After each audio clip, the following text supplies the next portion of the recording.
Hello everyone! In this video, I'll show you how to delete your Ace Money Transfer account. First, open the Ace Money Transfer app on your phone. Tap the four square icon at the bottom right corner of the screen. Next, go to Settings. Scroll down and you'll see an option that says Deactivate Account. Tap on it. Here you can choose whether you want to temporarily deactivate your account or permanently delete it. Select the reason, for example, leaving the country, not using the account anymore, or other.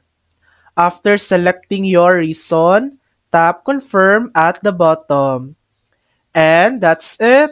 Your Ace Money Transfer account will be deleted. Thanks for watching. If this video helped you, please like and subscribe for more helpful tutorials.